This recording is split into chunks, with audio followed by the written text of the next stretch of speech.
આપણે બીજું પાણી ચાલુ છે ને 3 તારીખે પહેલું પાણી કાઢ્યું હતું ને આજે 8 તારીખ છે. આજે 8 તારીખે બીજું પાણી કાઢીએ. એમાં આ રીતના જો હાર્યું દેખાય, કોક નિશાન જેવું દેખાય, કડપલા નીકળે. 20ની જારીએ વાવેતર છે. આ રીતના જો હાર્યું દેખાઈ જાય ત્યારે બીજું પાણી કાઢ્યું આપણે. જય માતાજી ખેડૂત ભાઈઓ, આપણી ખેડૂત ચેનલમાં સ્વાગત છે. ને આજે આપણે વાત કરવાની છે આ મગફળીની, કે આપણી મગફળીનું વાવેતર કરીએ કોરામાં ત્યારે આપણી શું ધ્યાન રાખવું જોઈએ. તો ખાસ કરીને બધા ખેડૂતો આટલું કરજો અને એટલું ધ્યાન રાખજો. આપણી વિડીયોમાં બતાવ્યું કે જેથી કરીને નિંદામણ ન થાય. તો ખેડૂત ભાઈઓ, આપણી આ મારી જ મગફળી છે અને આપણી વાવેતરથી લઈને અત્યારે ઉગી ગઈ, પાણીને બધીને આપણી માહિતી દેવાની છે વિડીયોમાં. આપણે ખાસ અનુભવ જે છે એ તમને શેર કરીએ. જે આ મગફળી તમે જોઈ શકો, એ આ મગફળીનું વાવેતરને ઉગાવવું આ રીતના છે અને નિંદામણ પણ તમે આમાં જોઈ શકો. તો બતાવીએ તમને.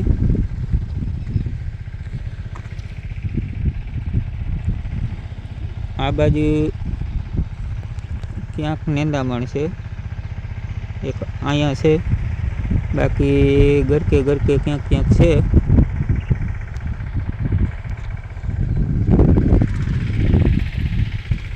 તો આમાં આપણે ખાસ કરીને વાત કરીએ મગફળીમાં આપણી, કે આ કોરામાં વાવેતર કરેલ છે. ડાયરેક્ટ કોરામાં વાવી દીધી મગફળી ને આપણી આ 39 મગફળી છે ને 37 કિલાનું આડે વીઘે પડી અને આ રીતના ઉગાવો છે. હજી ઉગે છે, આમાં કડપલા પડે જો આ રીતના હજી લાગત કડપલા પડે, કંઈક નીકળે ને કંઈક ઉગી.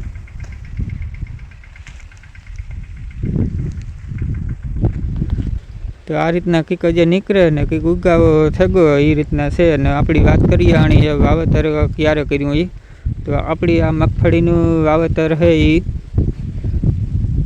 2 તારીખે કરેલું છે અને 3 તારીખે આપણી પાણી વારેલું છે આમાં કોરામાં, પહેલું પાણી. ને આપણી જે દવાની નિંદામણની ખાસ વાત કરવાની છે. આપણી મોટો ખર્ચો એનો જ આવતો હોય નિંદામણનો. તો ખડ ઉગે એટલે આપણી ખર્ચો એમાં વધારે વહી જતો હોય. તો એના માટે આપણી દવાનો ઉપયોગ કર્યો, એ દવાનું જોરદાર રિઝલ્ટ છે અને આ મારો અનુભવ થયો અને મેં આજ મગફળીમાં ટ્રાય કરેલ છે. તો આપણી દવા તમને બતાવીએ. ઓલી બાજુ ડબલું પડ્યું, તમને ડાયરેક્ટ દેખાડીએ એ જે ડબલું છે એ દવાનું. ને એ દવાનું રિઝલ્ટ જોરદાર આવ્યું અને બિયારો નિંદામણનો નેત ઉગવામાં. તો આમાં આપણી 3 તારીખે પાણી વારેલ છે પહેલું, અને પાછું બીજું પાણી વારેલ છે. ક્યાંક કડપલા ઉપડે ગાતા અહીંયા હાર્યું દેખાય એ રીતના. એ આપણી બીજું પાણીનો વિડીયો છે આગળ મૂકેલ છે, જે શરૂઆતમાં બીજું પાણી કાઢતા હતા એ, કે એ રીતના હતું ત્યારે આપણી મૂકી દીધો હતો વિડીયો ઉતારીને. તો આ દવા છે આપણી નિંદામણનાશકની. આનું રિઝલ્ટ બહુ સારું આવ્યું. આ ટાટા કંપનીની છે, કનિડા છે આ ટાટા કંપનીનું. ઇંગ્લિશમાં લખેલ છે ને આ બાજુ ગુજરાતીમાં એટલે હિન્દીમાં લખેલ છે ટાટા કનિડા. આ દવાનું રિઝલ્ટ આપણી બેસ્ટ આવ્યું આમાં, મારો ખુદનો અનુભવ. તો આ દવા આપણી 5 વીઘામાં 1.5 લીટર છંટકાવ કર્યો કોરામાં. અને ખાસ કરીને ખેડૂત ભાઈઓ છે ને, આમાં ધ્યાન એ રાખવાનું છે કે આ દવા તમે કોરામાં છાંટો ને તો આપણી પહેલાં બાસાલી કેમ ક્યારામાં છાંટીએ કે ભાઈ આ 2 4 ક્યારામાં છટાઈ જાય, પછી આપણે આમાં પાણી વારે લઈએ, પછી અરે પાછી છાંટીએ ઓલી બાજુ. એ રીતના ને આ દવાનું કામ. આ દવા આપણી મોરથી છાંટી લેવાની ને ઓછામાં ઓછા 2 કલાક તો પડી જ રહેવી જોઈએ છાંટે. એ પછી જ પાણી કાઢવાનું. જેમ પડી રહે ને એ દવાનું રિઝલ્ટ સારું આવે. અને 2 દી લગન કદાચ આપણી વધારે વીઘાનું વાવેતર કરેલું હોય ને દવા એક લઠ્ઠી છાંટી દીધી હોય તો 2 દી લગન પડી રહી આ દવા છાંટે અને પછી પાણી જડે તોય પણ કોઈ વાંધો નહીં, રિઝલ્ટ સારું જ મળે. એટલે આ દવાનું કામ એ રીતના છે. અને ખાસ કરીને બીજું આપણી પિયતની વાત કરવાની છે. તો ઘણા ખેડૂતો છે ને આ રીતના મગફળી વાવેતર કરતા હોય ત્યારે પાણીમાં ઘણા ફેરફાર કરતા હોય. તો ઘણા છે ખેડૂત ભાઈઓ એ પાણીનું વાવેતર પહેલું પાણી કાઢેલી એટલે પછી અમુક 5મે દી બીજું પાણી કાઢે, અમુક 6ઠે દી કાઢે, અમુક 7મે દી પણ પાણી કાઢે. તો ખાસ મારા અનુભવ પ્રમાણે 6ઠે કે 7મે દી પાણી કાઢવું જોઈએ બીજું પાણી કોરામાં વાવેતર કરેલું હોય તો. ક્યાંક મગફળી છે એ ઉગે જ આવી જોઈએ એ પછી જ પાણી બીજું કાઢવું જોઈએ. પણ મેં 5મે દી પાણી કાઢ્યું હતું. એનું મારે કારણ છે 5મે દી પાણી કાઢ્યું એમાં કે મેં ક્યાંક ગોડીને જોયું હારમાં તો એમાં બી કોઈક મહાવાની શક્યતા હતી.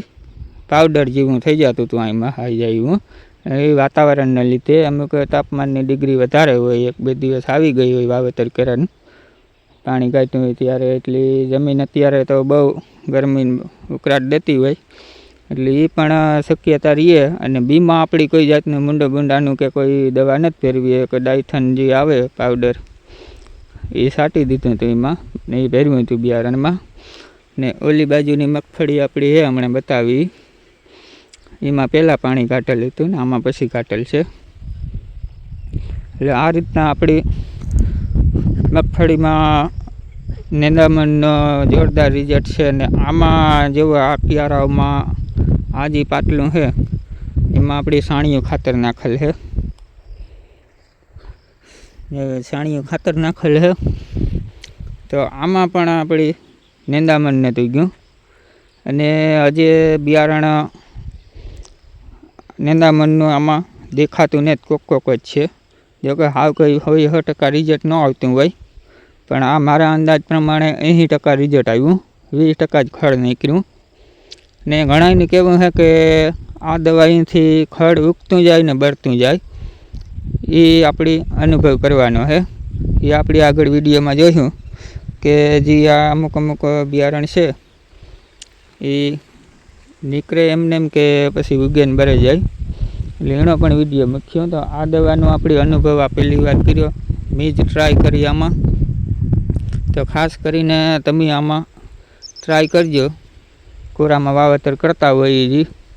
અને ખાસ કરીને બાસાલીતા પીવરાવતા જ નહીં, નકર ઉગાવામાં થોડુંક બીમારી છે.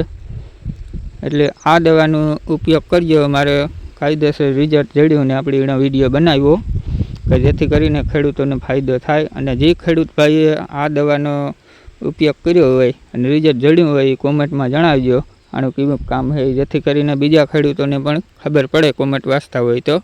અને મેં તો આની ટ્રાય કરી, રિઝલ્ટ આપણે જડ્યું સારામાં સારું 80%.